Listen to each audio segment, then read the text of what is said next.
You can hear the roar of the fire from the street. It sounds like a freight train. The captain tells you exactly where to stand and exactly what to hold. You hold the hose. You don't go inside on your first fire. You stand outside and you watch men you know walk into a building that is actively trying to kill them. You don't feel what you thought you'd feel.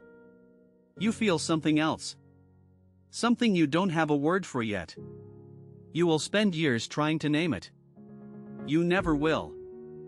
You have a locker with your name on it and a hook for your gear next to the rig. You are no longer the new guy. Someone else is the new guy. You remember what that felt like. You try to be kinder than some of the men were to you. You also remember why they weren't kind. This job does not tolerate softness. Softness gets people killed. You run 12 to 15 calls a shift. Most of them are not fires. Americans watch too much television. They think firefighters spend their days running into burning buildings. A teenager has overdosed on fentanyl in a bathroom at the gas station. You show up with a medical bag and an AED in hands that know what to do. You do CPR on a grandfather while his wife watches from the doorway.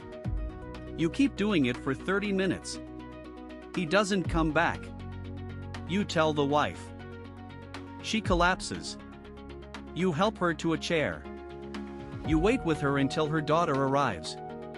Then you go back to the station and you eat dinner. You have to eat. The next call could be anything. The fires, when they come, are different than you imagined. A kitchen fire caused by a pot left on the stove. A car fire on the interstate. A small brush fire behind an apartment complex. You handle them all. You learn that most fires are not the dramatic infernos from movies. Most fires are small, contained, and boring.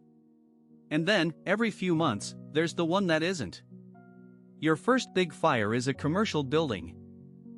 The incident commander knows immediately that this building is lost. The goal is not to save it. The goal is to keep it from spreading to the buildings next to it. You spend 6 hours pouring water into an inferno while the roof collapses in sections. When it's over, your face is black with soot. Your lungs burn. Your hands are raw. You sit on the bumper of the engine and drink water from a bottle. You don't say anything for a long time. Level 4, the engineer. After 4 years, you test for engineer. The engineer is the person who drives the rig and operates the pump. It sounds simple. It is not simple. The engineer controls water pressure, water flow, and the lives of every firefighter on the hose line. If you give them too little pressure, they can't knock down the fire. If you give them too much, the hose kicks back and breaks someone's wrist. If you run the tank dry, the men inside lose their water. Men without water inside a burning building might not come out. The test is written and practical. You study for months. You memorize hydraulic calculations. You learn the exact gallons per minute that each nozzle produces at each pressure. You drive the engine through an obstacle course designed to simulate narrow city streets. You back a 40,000-pound vehicle into a parking space with 3 inches of clearance on each side. You pass. You're promoted. Now you ride in the front seat. You drive the engine to every call.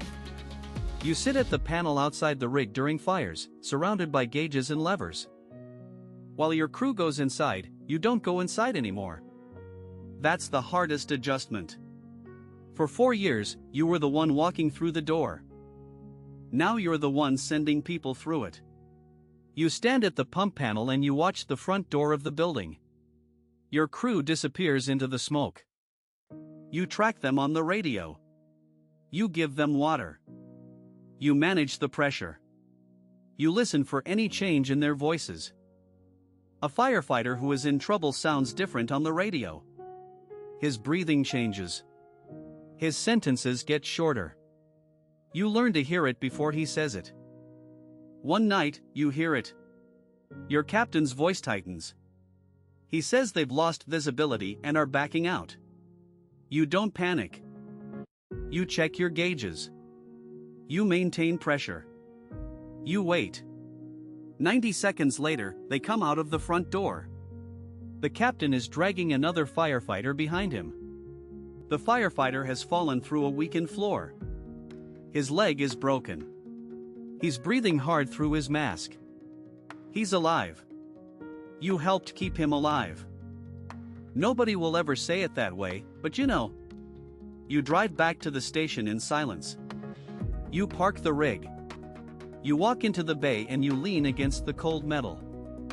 Level 5, the lieutenant. 6 years in, you pin on lieutenant bars.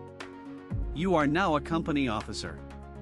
You are responsible for the 3 or 4 firefighters behind you. Their safety is your job. Their training is your job. Their mistakes are your job. You are the first supervisor in the chain of command. You are the one who will stand in the front yard of a burning house making the call. Every decision will save lives or cost them. You lead from the front. That phrase gets used a lot in this job, and it's not a metaphor. You go through the door first. You hold the nozzle. You find the seat of the fire. If the floor is going to collapse, it collapses under you before it collapses under your crew. You accept this the way you accepted the uniform. It's part of the deal. The first time you make a decision that saves someone's life, you remember it forever. An apartment fire on the 3rd floor. Smoke in the hallway. A woman screaming that her baby is still inside. You go through the door.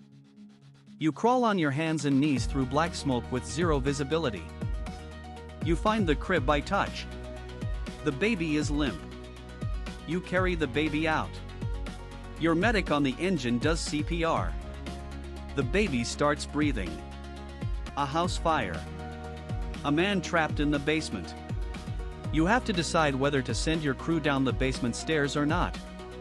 The stairs are compromised. The smoke is black and pushing hard. Your training tells you the basement is not survivable. You pull your crew back. You fight the fire from outside. 30 minutes later, the fire is out. You go down with a search team and you find the man. He's dead. He was probably dead before you arrived. You'll never know for sure. You'll wonder about it for the rest of your career. The decision was correct. You still wonder. Level 6, the captain. 10 years on the job. You're a captain now. You command a station. Not just one rig, but an entire firehouse. 3 shifts of firefighters rotate through your building. You're responsible for all of them. Their training, their discipline, their development, their mental health. You've become something you didn't plan on becoming. You've become a father figure to 20-year-old rookies. You've become a counselor to veterans going through divorces. You've become a manager of budgets and schedules. You've become a diplomat who navigates city politics and union disputes.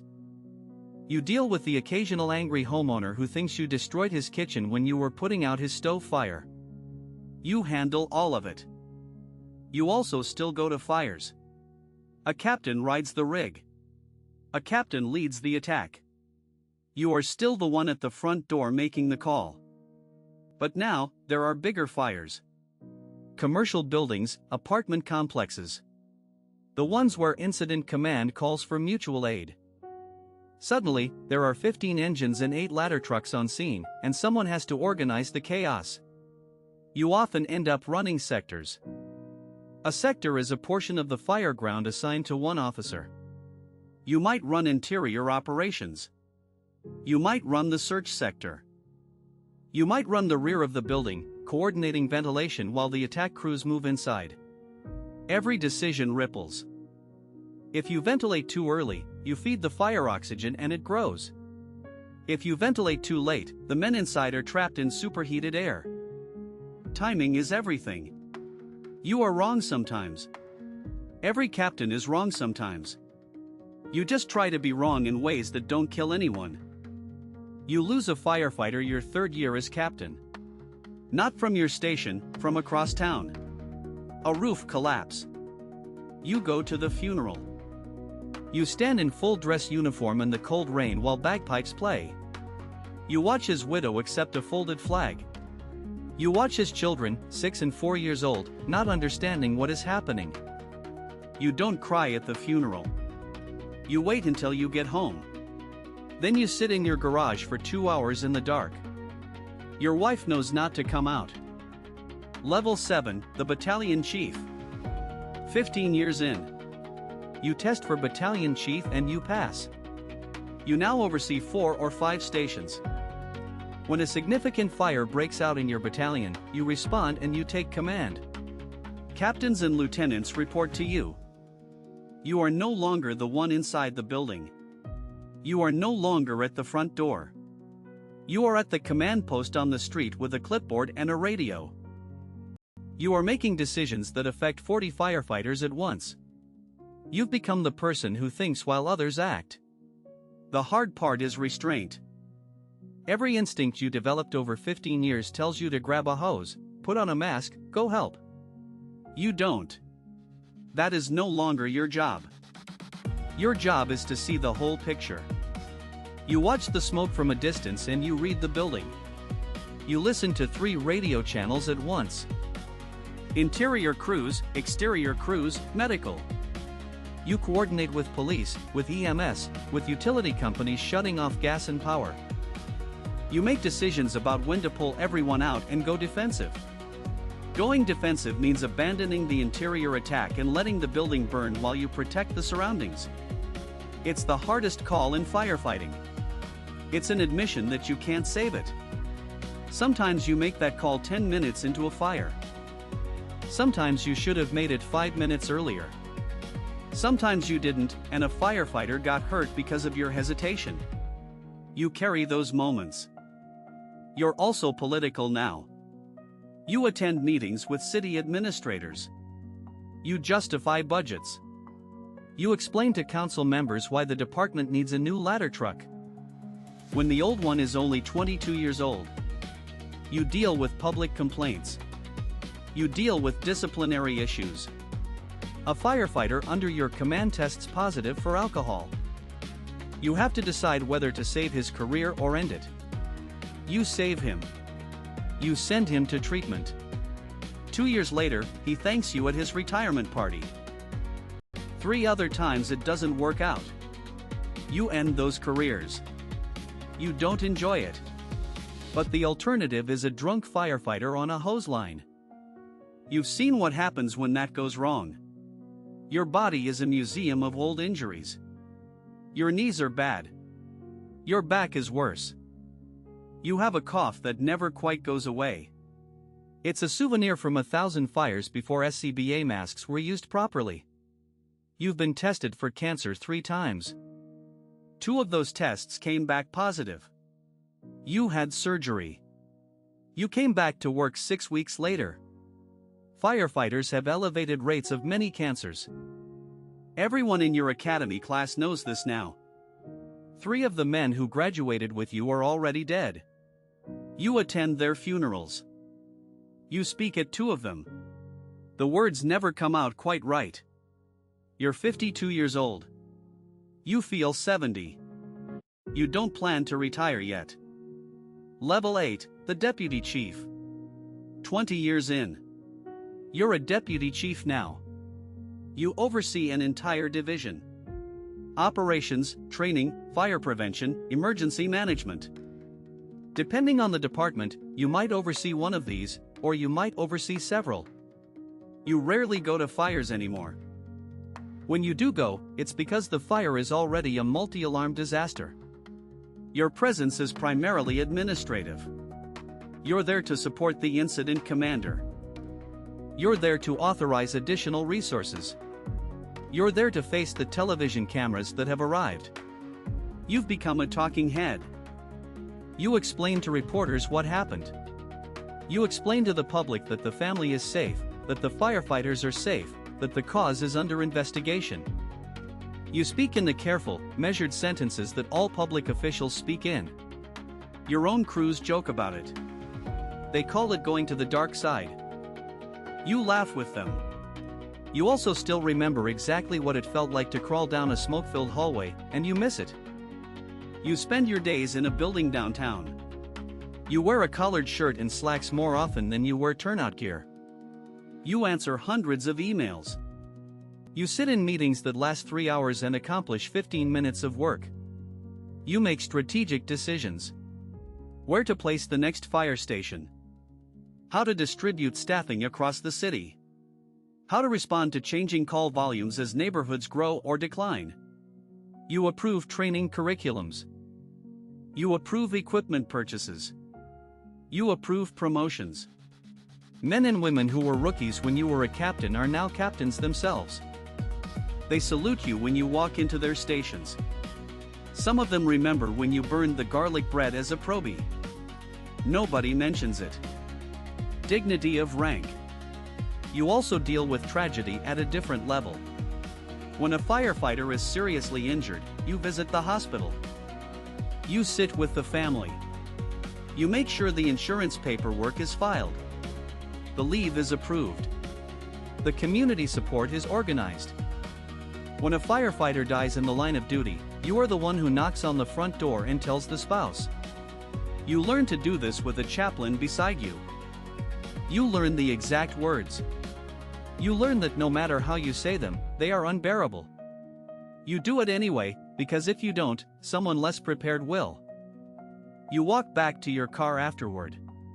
You sit in the driver's seat. You breathe for a while before you start the engine. Level 9, the Assistant Chief. 25 years in. You're one step below the Fire Chief. You run the entire operations side of the department. Every engine, every ladder, every rescue, every ambulance in the city reports up through you. You manage 800 firefighters. You manage a budget of $150 million. You are effectively running a small corporation. The corporation's product is running into burning buildings and pulling strangers out of car wrecks. You work 60-hour weeks. You're on call 24 hours a day. When a firefighter is killed, you fly to the funeral, wherever it is. When a major disaster strikes another city, you lead the mutual aid response. You spend a week in the aftermath of a hurricane coordinating 200 firefighters across 3 counties. You don't sleep. You eat protein bars and drink coffee. You haven't been home in 11 days. When you finally get home, your wife hugs you. She tells you she's proud of you. You cry for the first time in a decade. You don't know why you're crying. You just cry. You have the political skills of a mayor and the operational knowledge of a general. You testify before the city council about fire code violations. You negotiate with the union on behalf of the administration. Then you negotiate with the administration on behalf of the firefighters. You exist in a permanent state of compromise. Everyone is angry with you part of the time.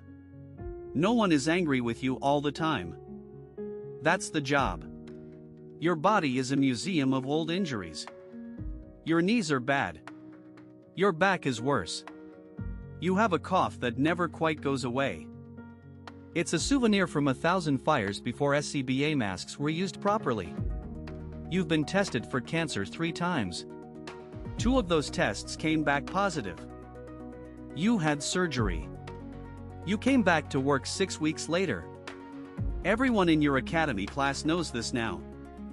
3 of the men who graduated with you are already dead. You attend their funerals. You speak at 2 of them. The words never come out quite right. You're 52 years old. You feel 70. You don't plan to retire yet. There's still work to do. You lobby for legislation to protect firefighters from cancer. You fund mental health programs for crews who have seen too much. You expand the academy to recruit from communities that were never recruited before. You change the culture, slowly, one difficult meeting at a time. Some of the old guard hates you for it. You don't care. The job is bigger than any one of them. The job is bigger than you. You retire on a Friday. There's a ceremony. Your wife attends. Your grown children attend. Your grandchildren run around the reception hall, not understanding what it all means. You give a speech. You thank the people who trusted you. You thank your family. You take off the badge and place it on a velvet-lined box. It still feels heavier than it looks. You drive home in a car you bought yourself, not a department vehicle, and it feels strange. The radio on your hip is gone. The pager is gone. The phone is quiet for the first time in 3 decades. You sleep 10 hours that first night. You wake up and you don't know what to do with yourself. You make coffee. You sit on the back porch. You listen to sirens in the distance and you realize, for the first time in 30 years, those sirens are not your responsibility. That thought lands heavier than you expected. You sit with it for a long time. Somewhere in your city, right now, a young person is filling out an application. They're 22 years old. They want adventure. They want to help people. They want to matter. They have no idea what they're signing up for. They don't know about the funerals. They don't know about the cancer. They don't know about the dreams that will wake them at 3 a.m. for the rest of their lives. They'll learn. They always do. Someone will pin a badge on their chest. It will feel heavier than it looks. The cycle continues. The cycle continues. The fire station stands as a beacon of hope and service in the community. It's a place where people come to learn, to grow, and to serve. Every piece of gear, every tool, every truck has a story. They are the silent witnesses to the bravery and sacrifice of the men and women who wear them. The city sleeps, but the fire department never does. They are always ready, always watching, always waiting for the next call. The fire department is a symbol of the community's commitment to safety, to service, and to the well-being of all its members. The gear is a symbol of the firefighters' commitment, their professionalism, and their readiness to serve the community. The fire department is a team, a family, a community. It's a place where people come together to make a difference in the world. The tools are the firefighters' extension. They are what allow them to perform their duties, to protect property, and to save lives. The training yard is where the fire department builds the skills and the confidence they need to face the challenges of the job.